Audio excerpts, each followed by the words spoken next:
what is really happening to children worldwide. Unspeakable doesn't even begin to cut it. When you read these emails involving people like John Podesta, Chief of Staff to Bill Clinton when he was president. I mean, Tony Podesta, one of his favorite artists, he said, Serbian artists, paints pictures of semi-naked children looking very traumatized. People like the former Prime Minister of Britain, Edward Heath. It took nearly 20 years for a police investigation to start into the child abuse allegations. Lord Alistair McAlpine, he was the closest of close associates of Margaret Thatcher. It was alleged that Lord McAlpine was a paedophile. Margaret Thatcher was a very close friend of Jimmy Savile, and Jimmy Savile was an inner circle bosom buddy of the British royal family, brought into that circle by Lord Mountbatten, member of the royal family, who was an OP. Of course, more confirmation of this. A Nebraska state senator, John W. DeCamp, who wrote a book to investigate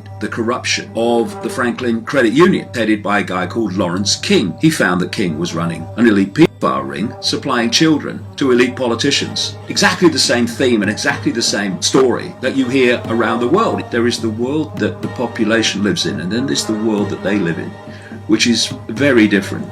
The Epstein network, what you see is not the entirety of the global satanic child abuse pedophilia network. You see one aspect of it coming to light, when actually it's part of a global operation. This cult controls the political level and it controls the media level. In Britain, we have the Jimmy Savile situation, this BBC entertainer. After he died, his historic levels of pedophilia came out, but what didn't come out is that Jimmy Savile was a procurer of children for the rich and famous. He was a close friend of Prince Philip, of now King Charles, right to the end of Savile's life. Where was the media going to the British royal family saying, what was this bloody guy doing in your inner circle all these years? It was just all covered up.